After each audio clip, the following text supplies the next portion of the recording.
Welcome to the Injury Law Pod, the podcast that explores and demystifies the complex world of personal injury law. Each week, Missouri personal injury attorney Eric Bartlett dives into the legal issues surrounding personal injury cases to help you understand your rights and options when seeking justice and compensation for personal injuries. So sit back, relax, and let's explore the world of personal injury law together. Hello and welcome back to another episode of the Injury Law Pod. I am your host, Eric Bartlett, 28-year personal injury lawyer, and this is the podcast where we discuss all things related to personal injury law. And today on this episode, we're going to take a look at 3 recent news articles I've come across dealing with various subjects in the world of automobiles, safety, and insurance. We're going to talk about electric cars and the fact that modern day guardrails and concrete barriers are not sufficient to withstand impacts from electric vehicles. They're a heavier vehicle, and so the current design of safety mechanisms we have out on the roadways are just not capable of withstanding an impact with an electric vehicle. We're also going to look at recent attempts by the National Highway and Transportation Administration to impose greater safety designs on vehicles to protect against pedestrian accidents. Believe it or not, you can design vehicles to prevent deaths when they impact pedestrians. And the United States has, for a long time, really not pushed that issue, even though internationally, designs of vehicles are implemented to reduce the severity of a pedestrian collision. And finally, Consumer Reports has come out with a new ranking of insurance companies.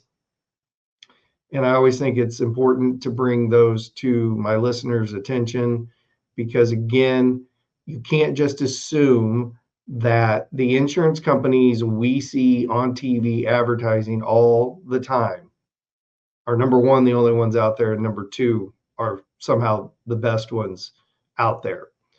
So with that summary, we'll jump into electric vehicles. So as you probably know, electric vehicles are much heavier than many vehicles that are out on the roadway. The battery pack on electric vehicles is a very heavy component of these vehicles. And typically, an electric vehicle weighs about 40% more than your typical gas-powered vehicle. And what has been found, some researchers out of the University of Nebraska did research and basically crashed Teslas and other electric vehicles into standard guardrails, concrete barriers, things like that. And what they found was the electric vehicles, whether it was the design of the vehicle, the design of the front end of the vehicle, what they found was the guardrails and the concrete barriers in place today just are not designed to handle impacts with these vehicles. So with the guardrails, a lot of times the vehicles would actually go underneath the guardrail. And again, with the weight that's behind these vehicles, they would go through the guardrail. And with concrete barriers, they would actually move the concrete barrier. And the concrete barrier just simply, it wasn't heavy enough to stop an impact with an electric vehicle. And of course, the concrete barriers, a lot of times they do divide highways, but they're also used by construction workers. And so if you've got a situation where an electric vehicle that crashes into a concrete barrier moves that barrier, obviously that could injure or even kill a roadside worker.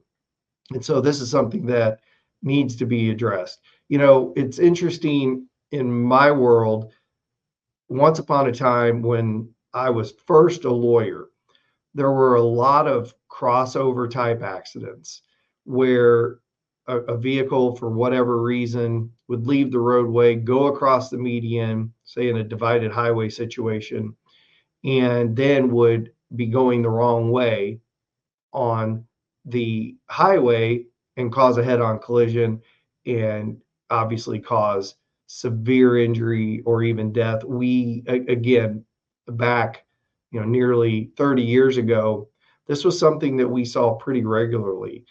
And then the invention of the cable guard that's put between highways came into place, which dramatically reduced that scenario, because now those were in place and they would stop vehicles from crossing over. Guardrails and concrete barriers, the placement of those has increased and has prevented, obviously, lots of serious accidents from ever occurring. They prevent these vehicles from colliding with another vehicle, or again, maybe a roadside worker or something like that. But here we are in the modern day, and we have now about 8% of the vehicles on the roads are electric vehicles. And so with that increase, there has been an increase in electric vehicles not being stopped. And even though, typically speaking, they find electric vehicles to be very safe, usually they have a lot of safety mechanisms built in. They're usually equipped with cameras, sensors, things like that to avoid collisions. But in the instance that it doesn't work and there's something that goes wrong, again, there's this issue that the roadway safety mechanisms put in place by highway departments just aren't cutting it. And so it's going to be interesting to see how, over the next few years, the engineering people that deal with these types of issues with roadways work to create stronger barriers to counter the heavier weight of electric vehicles. It is interesting to note that during these tests, even with the collision of the electric vehicle with the concrete barrier, the occupants inside the vehicle would have been okay.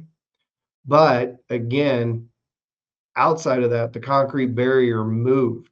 And so, even though these are safe vehicles, they are not always safe if roadway design isn't there to protect others that are sharing the road with the electric vehicles. Now, on to another issue, which is designing vehicles to better protect pedestrians when those collisions occur. We see a lot of pedestrian involved collisions with vehicles. It happens for various reasons. You have a lot of people out on the roadways. I mean, I personally am a long time walker that is either on a roadway or alongside a roadway, depending on what the circumstances are. You don't always have a sidewalk. And so that, and also I've commuted by bicycle many different years from my house to my office. So I've been on the roads as a pedestrian or as a bicyclist, and I've had plenty of near miss encounters with vehicles. So to me, it's a very interesting area that we are now taking a look at trying to create better vehicles for this type of an accident. And internationally, Europe, for example, they have been working for years to design vehicles that are safer when there's a pedestrian involved collision. And we have not in the United States, we just have not taken that as a point of concern. But recently, we've got the National Highway Transportation Commission or administration now looking at imposing greater design standards, greater safety standards for automakers putting cars on the roadways in the United States. Between 2013 and 2022, the number of pedestrians that were killed by automobiles in the United States rose by over half, by around 57%. And again, one of the major causes of that spike was the rising popularity of trucks and SUVs. Those vehicles have high hood lines, and they're more likely to inflict fatal injuries when they collide with a pedestrian. But what's going on is they're looking at introducing test procedures that simulate head to hood impacts and crashes. And these new procedures would be for passenger vehicles with a 10,000 pound gross vehicle weight rating or less, which would encompass the vast majority of vehicles driven in fatal pedestrian impacts. It would fulfill a mandate under the bipartisan infrastructure law to bring U.S. car safety standards in line with international standards, again, predominantly European, which the National Highway Transportation Safety Administration estimates will prevent 67 deaths per year. And again, one death is too many. So any that can be prevented is obviously a step in the right direction. And again, largely this is focusing in on large trucks, large SUVs, because those have made up almost a quarter of U.S. new vehicle sales as of the most recent data, which was 2020. And they're obviously heavier, they have longer stopping distances, poorer visibility, and again, they have those higher hood lines. And so you got more mass that's moving at a higher speed on impact. That transfers more force to vital organs such as the brain and heart, and it's simply more likely to kill what it hits. So it's also, of course, as I talk about so frequently on this podcast, the other part of more pedestrian deaths is distraction, right? Distraction from in-car tech, smartphones, and then also dangerous U.S. street designs. All of those have played factors in increased pedestrian deaths. So this is good news for everybody that shares the roadway with vehicles while they're on foot or bicycle or whatever it is that you're out there, you're exposed, and you don't have the protection of a vehicle around you. I mean, personally, I think it's a good thing that the government is looking to, I guess you could say, crack down on these design standards to try and help save lives. Okay, let's turn to insurance. Insurance is continuing to be a high cost factor for many families. And, when you're paying for insurance, right, it's not all about just a low premium. And all insurance companies are not built the same. And again, I always say it's a necessary evil. I loathe insurance companies. They are for profit. They have one motive, that's to make money. And in order to do that, well, they have to pay out as little as they have to so that they can keep their profit margins higher. But you can try and find the best insurance companies for your money so that if and when probably when you got to make a claim for something, you get the best possible claims experience you can. And again, there's no such thing as a perfect insurance company. They all have their faults, their issues, but if you can try to dial in on an insurance company that is going to handle the claim the best, then why not?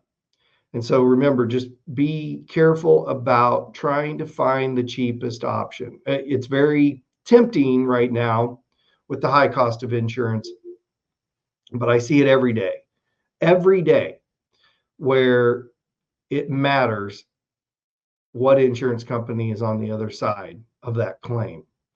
And so what's interesting out of this Consumer Reports study, they basically surveyed, I think, about 40,000 people and asked them about their insurance claims experience.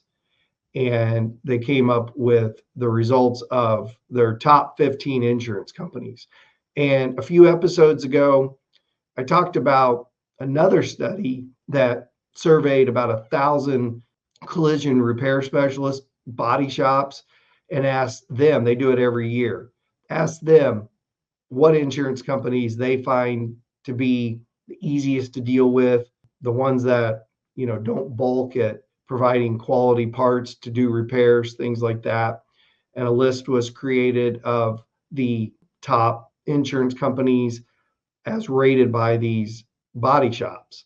But now this report is centered on consumers like you and me who have had claims and have had to deal with insurance companies on that side of things and how they found their experience to be. And so once again, here's the interesting thing. Just like the other study, the top insurance companies that emerge from these are not the ones that we see advertising on TV all the time. Those companies are generally at the bottom of all these lists. And that's what's sad. And again, personally, I see the majority of the insurance companies that are advertising on TV. That's what I see day to day. Because again, they're in our face, they're in our face, they're in our face. I'm a big NFL football fan, and man, insurance companies hit that advertising market big time. And so, if that's all you knew, you would think there's about 5 insurance companies out there, right? You'd think there's Allstate, you got Mayhem, you got Progressive with Flow, you got Geico with the Gecko, you've got Good Hands of State Farm, and you've got what? Probably, I'm thinking of any others. I don't know. There's 4 that just jump off the page. Those seem like the biggest ones that you see all the time. Farmers advertises quite a bit. And again, these are the ones that I bet 7 out of 10 claims that I get involved in involve those insurance companies. So what does the Consumer Reports findings show?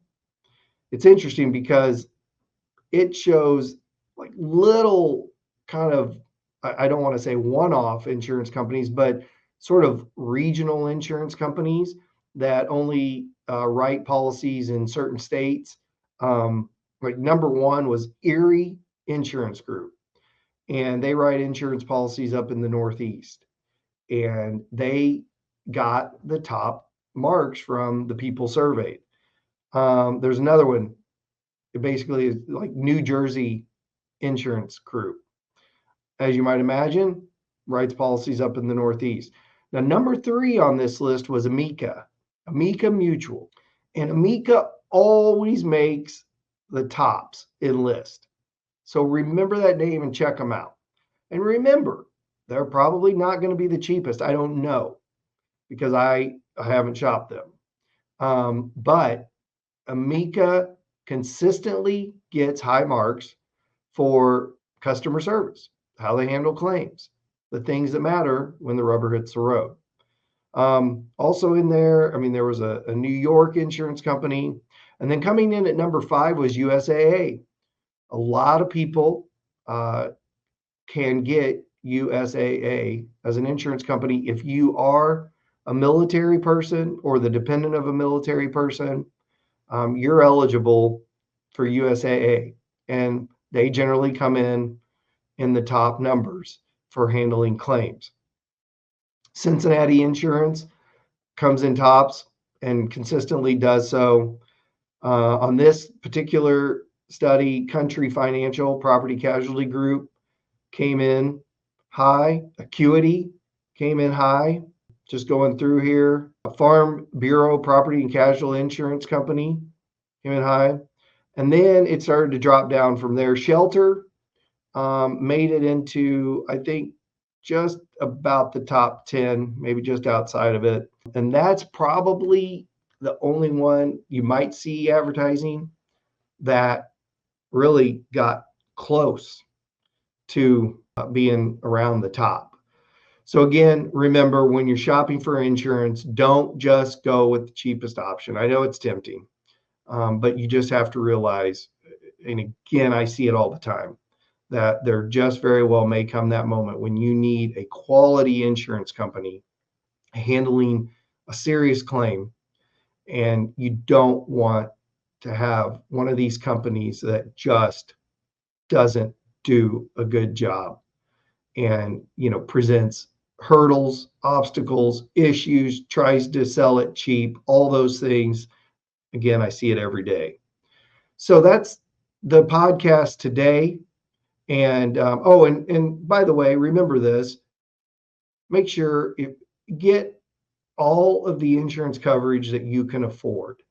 And what I mean by that is, make sure that not only do you just be careful going with liability only, but if you go with liability only, have a good high amount. But remember, you only want liability only if the vehicle you're driving, if it gets totally destroyed and somebody else isn't going to pay for it, you're able to replace the vehicle on your own out of pocket. But otherwise, make sure that you have liability coverage, property damage, uninsured motorist coverage, underinsured motorist coverage. I can't say that one enough. Underinsured motorist coverage when the other driver that causes you injury, damages, whatever, doesn't have enough insurance coverage. You just got to make sure all that, and medical payments coverage, basically no fault insurance company or no fault insurance coverage to help you pay medical bills. Again, all of these things are just critical if you're ever seriously injured. Listen, I always appreciate you tuning in, and I hope you stay safe and well. And if you found this podcast useful, please leave a 5-star rating wherever you heard it. And until the next one, take care.